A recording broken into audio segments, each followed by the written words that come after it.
Today we're going to be talking to you about family. Now, a 10-minute video isn't really long enough to get into the complexities of a family and growing a family, but we really want to hit 3 key points with this session for you. The first takeaway is the idea that the family is defined as wherever and with whomever you feel home, where you feel loved, where you feel safe, where you feel secure. That is the definition of family. It doesn't necessarily mean you have children. It could mean elderly parents who live with you. It could mean extended family. Maybe it's just the two of you. Maybe it's an adopted child or children. Yes. Family tends to come in all shapes and sizes these days. Right. So when we're talking about your household and we're talking about growing and nurturing that emotional, physical, and spiritual health of the family, we mean your personal definition of it. The second takeaway is really the concept of our home being a little church. The church is not just the building that we go to and visit, but Right. and God does not live only there. He is in and among and around us and everywhere we go and everything that we do. And that especially includes our home. Right. So our home has to be that place where we nurture our faith and love in Jesus Christ together. Yes. That's really about what a marriage is about. And so that we can model that faith for our children. Right, exactly. With each other, within yourselves, how you feel about yourself is really key too. And of course with God. So let's begin by having you picture something for me. Imagine the ideal family setting. Maybe for you, it's an older child or two playing in the corner as you and your spouse sit side by side on a couch. Maybe there's a baby sleeping peacefully in your lap, and a dog or cat is curled up by your feet. A fire is roaring. The room is clean. The laundry is folded. Delicious smells waft in from the kitchen. And everyone feel that warmth, that perfection? Whatever's in your head right now, crumble it up and chuck it, because that's not real life, right? Nope. Real life is messy. It's chaotic. It can be lonely. It can be scary. Having young children is hard. It's not Pinterest and it's not the Hallmark movies we're all watching right now. Definitely. And that's why it's so important to stay connected in these small, tiny ways. It's important to grow between the two of you first, even before you focus on how you parent, so that you can support each other at every stage of your family life. Because it is stages, right? For sure. It's newborn, and then it's toddler, and school age, and high school. Oh my gosh, high school. And, oh God, and then they're leaving. Before you know it, they're out of the house. They're out of the house. What remains constant? You. This, what you share with your spouse, is what remains. That's what sets the foundation. It's the two of you. It's you inside yourself, and it's what you have with God.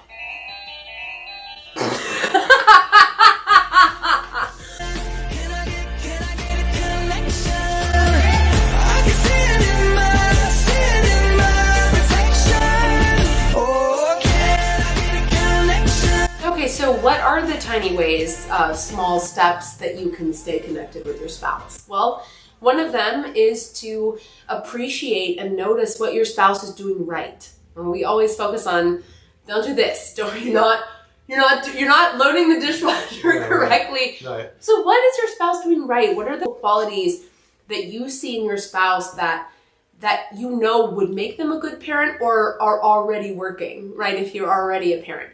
And it's really important that you both stay involved, and that you also let your spouse be involved, right? Yeah. It tends to work that in a couple dynamic, one person tries to do everything and then the other person lets them because a pattern develops. So when you are parents or are trying to run a home, if you are trying to nurture a family, you need to trust each other and you need to let each other shine and discover things about themselves. We have to learn to forgive each other and to say we're sorry to each other, because that's a part of growing together is, yep, we made mistakes. We stepped on each other's toes. We hurt each other in the midst of these things, but we have to find a way to come back to repent, right? That's a big thing. And of course you would bring this up because I grew up in a very loving household, but I didn't grow up in one where we said, I forgive you. We said, I'm sorry,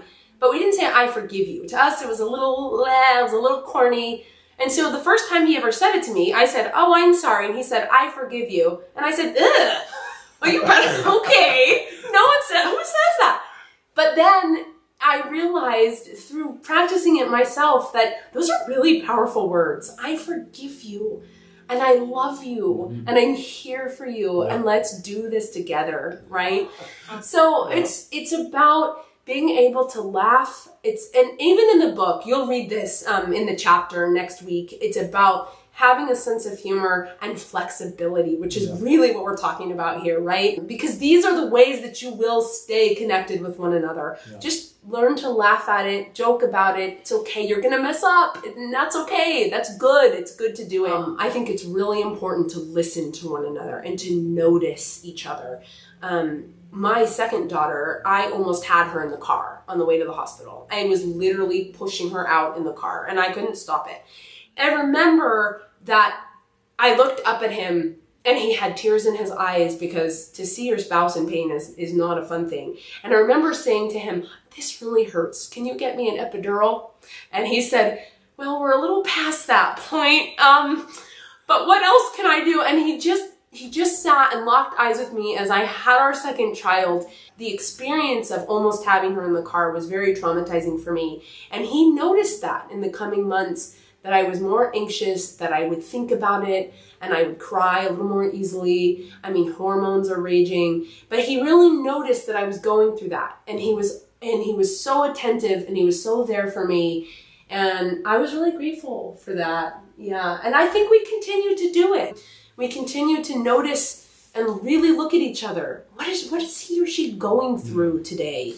Yeah, to really try and empathize with one another. And noticing. I think noticing is a big part of that. You know, one of the great things that Michelle does for me, is that she will notice it and pull it out of me sometimes because I don't want to talk about it, right? So why is this so important? Because your kids, your family members are watching you. And you know, this is summed up really well in a quote by Henry Nouwen. He says this: the greatest gift parents can give their children is their love for each other. Through that love, they create an anxiety-free place for their children to grow, encouraging them to develop confidence in themselves and find the freedom to choose their own ways in life. You know, you're right. The ideas that we have been sharing have been things that you can do as a couple, but it's so important to support family wellness. So what are things you can do together? Well, you can eat dinner together. Family meals boost mental and physical health and keep the family bond strong. You can pray together. Find time in the morning, before meals, and at night. For some, it's helpful to create a special area to pray in the home. You might hang icons, light a candle, or even spend a few minutes reading from the Bible. Practice being fully present. When you're with your family, really be together. Put away your phones, limit other distractions, and be in the moment as much as you can. Be affectionate. Physical affection releases those feel-good hormones. It lowers blood pressure, it decreases depression, and increases trust among family members. Really important, make time for silence. Before or after prayer, try to sit in complete silence as a family for 1 to 3 minutes. This is a really powerful way to release stress and tension and anything that distracts from the commitment you're making to your home life. On the topic of family, we asked some of our Family Wellness Ministry team, with what you know now, what's a small piece of advice you would give to parents? Let's hear what their answers are.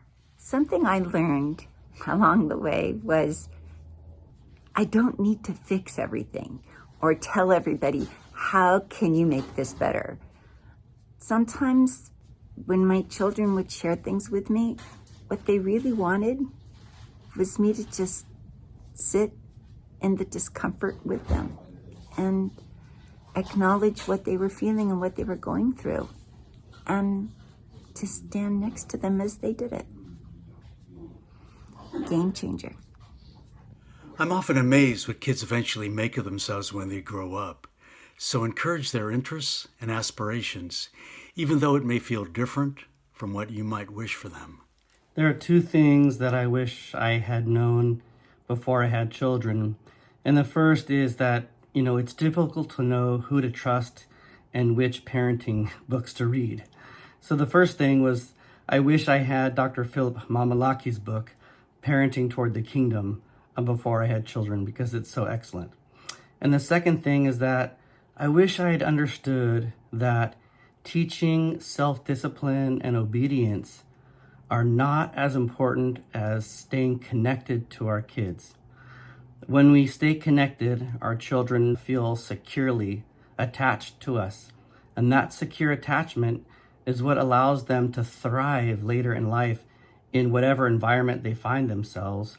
But if they're only taught to obey and to be disciplined, and they miss that connection, then they're going to struggle later in life, fall into things secretly. So all of these things are important, but being connected, having the children feel loved and accepted and supported is probably more important in the long run.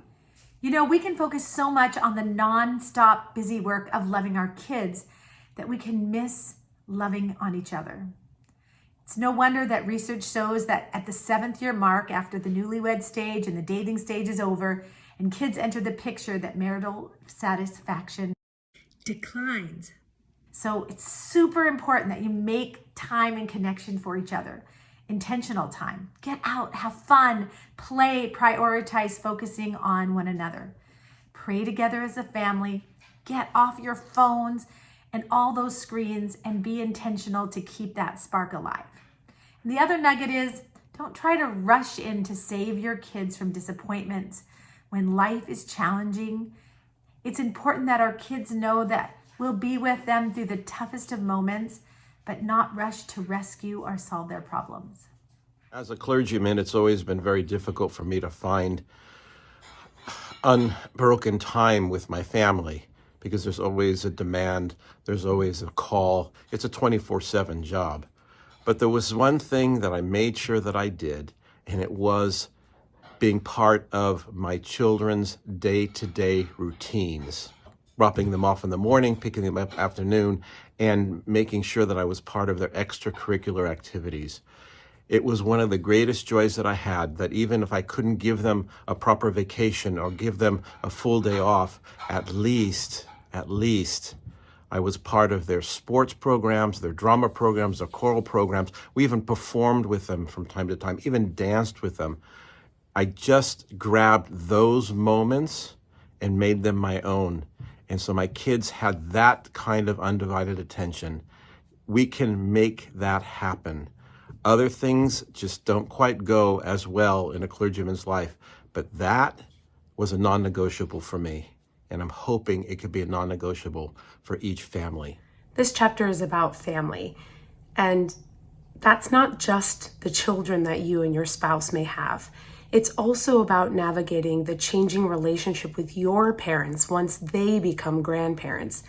You are coming at this journey with different expectations, hopes, wishes, and I just encourage everyone to keep those discussions open and honest and often with as much compassion and empathy as you can muster, because it can be challenging at times, but truly what a beautiful thing to see your parents become grandparents and to share that with them.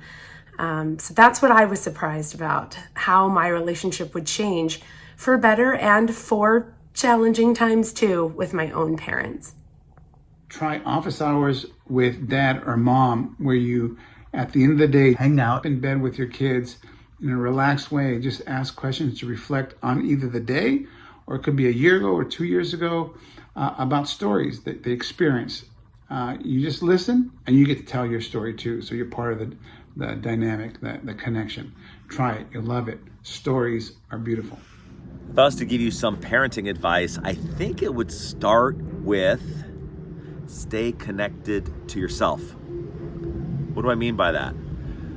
Our kids mean so much to us that when the most important circumstances are happening, we have deep feelings.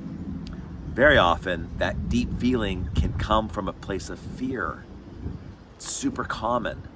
But when we parent from a place of fear, then likely we're going to be reactive, and our message is lost because our manner is too intense. So we would say, in the spirit of self-reflection, that we turn down the dial of intensity, stay connected to ourselves to know that when too much is coming up and we're trying to parent at the same time, we've got to do one before the other. Attend to what's coming up, get clarity on if that's reactive, if that's coming from fear.